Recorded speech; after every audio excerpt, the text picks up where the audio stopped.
for one of the leading contenders. The leading contender in the race is Puccini and is trained by Peter and Jacob Mackay.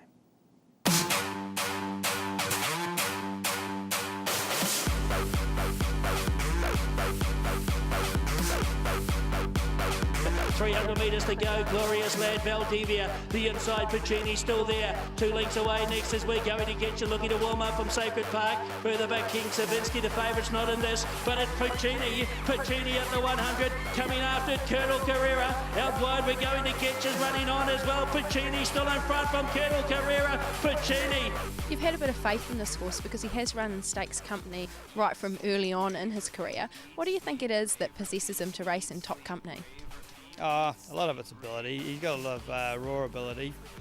I don't think he'll come to his best until he's a 4-year-old.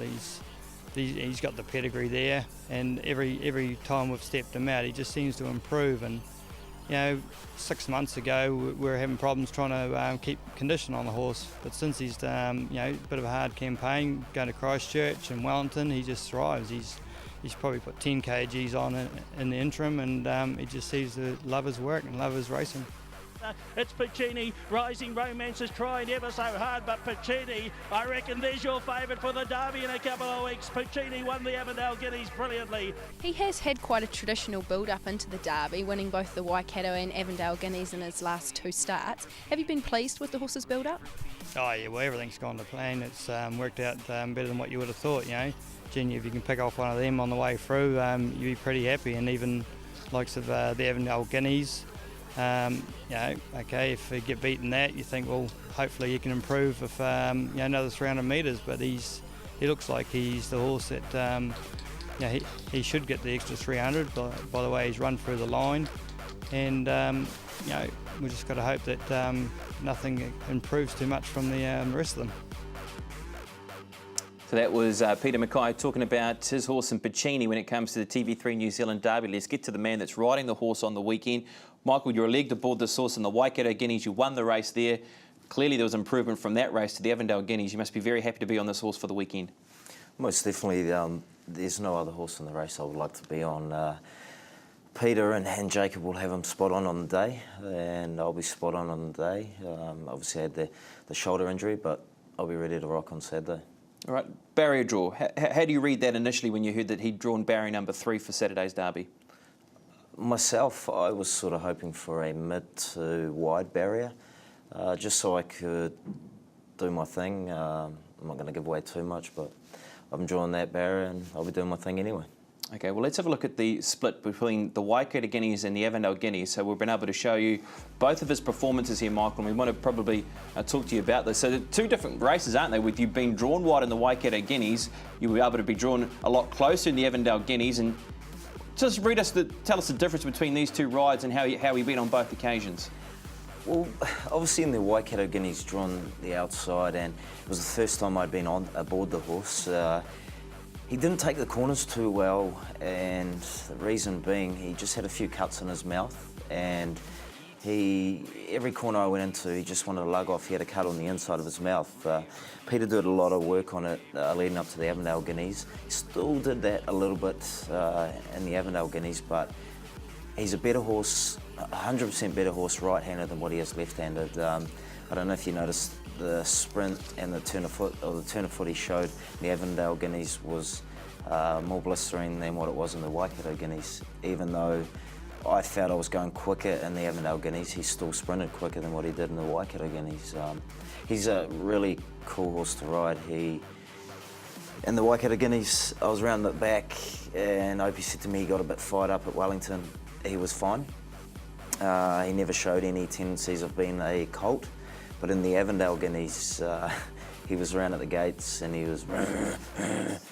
But he's the type of horse, as soon as you jump at the gates, he forgets all that and switches on. Right. What about the start, Michael? Because obviously the wide draw at Tarapa meant you were able to roll forward, whereas at Avondale you just stay pretty wide still and into the first bend. What will you do likely from barrier 3? I know you don't want to give away too many of your secrets, but what's the likely plan from 3?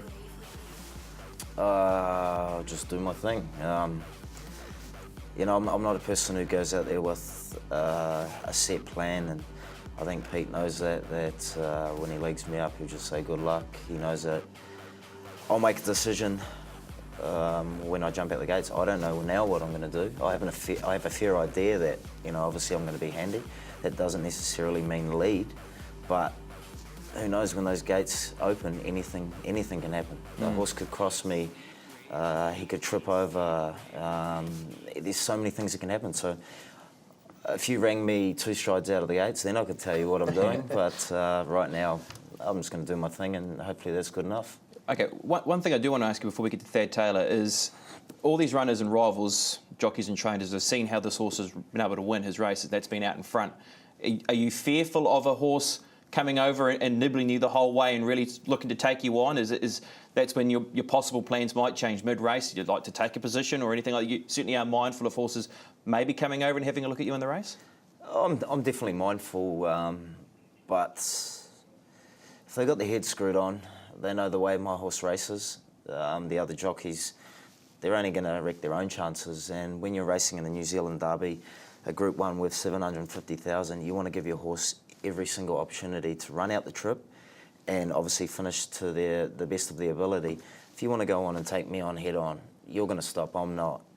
So in my mind, just say I was on a different horse and I wasn't on Puccini. I'm not going to go out there and sit head and head with Puccini knowing that I'm going to stop and he's the favourite, he's going to kick. You know, I'm just going to go and ride my own race to give my owners and obviously my trainer and the horse the best opportunity to run to the best of their abilities. So good luck to them. If there's going to be some stupid person out there, I can guarantee you I won't be happy after the race. But, mate, anything can happen. Like I say, the gates open and it could be someone who has a brain fade. All right, well, let's get to Thad Taylor now. Thad, we saw your price at $3.20. Did the barrier draws play any part in any changing that price on Puccini or any other runners in the race? No, Pops, it didn't do a lot, really. It probably just solidified him as favourite, really. I do take on board what Michael said. He was able to slide to the front, probably in both races at his own pace. He may have to do a little bit of bustling there with Puccini, but we don't really map to see anything really taking him on. There's not that horse sort of in there that is going to sort of want to take him on, or even sort of the racing style to take him on. So, geez, a solid favourite. You know, he's bomb-proof, Pops, because, well, a lot of horses are tripping to Ellerslie for their first time, having a look round. Michael knows what he's doing. He's going to the front. He's riding his race. A lot of horses are trying to learn to settle, having a look at Ellerslie, you know, looking to run on from the back. So he's the safest bet in the race. He's bomb-proof. You know where he's going to be, and I think he'd have to trip out of the barrier not to lead this one. Yep, well, we've got a pretty good description of how the race will go from Michael Walker and about what other rivals might do to him and how his horse might be able to fare under that type of pressure in the 2,400 metre feature, the TV3 New Zealand Derby. Let's go back to the Waikato Guineas now, and we're going to have a look at the last 600 metres and also have a look at some of the other key contenders that come out of this race, Aidan, that go into this weekend's TV3 New Zealand Derby. Colonel Carrera runs second. He gets a sweet trip from a good draw. I think the obvious thing out of this race is We're Going to Get You, who finishes third from an on-speed dominated race to be able to make ground from the back of the field. Definitely, and one of the key things about this race too, Brendan, is that we've seen Colonel Carrera get a lovely trail in the race. Now, he's drawn wide both the Avondale Guineas and in the Derby, so he's not going to get the same favours here. Puccini's dominated from the front, but Colonel Carrera's definitely finished off strongly. He was at $81 earlier in the week. I don't think he's quite an $81 shot if he gets the right run, but the draw's going to dictate there, and obviously We're Going to Get You. That was the eye-catcher out wide. Glorious Lad's gone on for a pretty good run for fourth. Valdivia is off the ballots. Is an on-speed runner, but you know, probably needs to improve. And Blizzard's the other one, who does draw really nicely again in the Derby and has OP Boss on board. How do you look at that race, Michael, in terms of dangers for you on the weekend? Do you see anything out of the Waikato Guineas that might pose a threat to you? Colonel Carrera had the run to get a toe up behind me and beat me. Didn't beat me. The other horse, We're Going to Get You, loomed like it was going to come after us, sort of 100 out, and then just held its ground.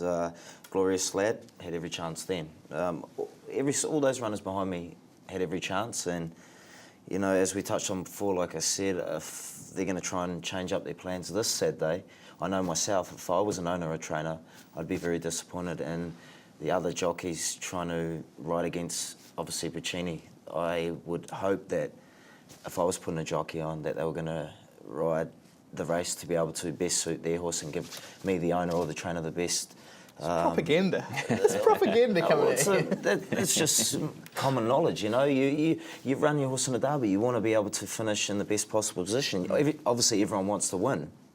But if I was an owner or a trainer and a jockey went against me and just went out and took on a leader, just say Puccini doesn't lead, but took on the leader at a fast speed and then I stopped, I know myself, if I was an owner or trainer, I'd be disappointed in the jockey. Simple.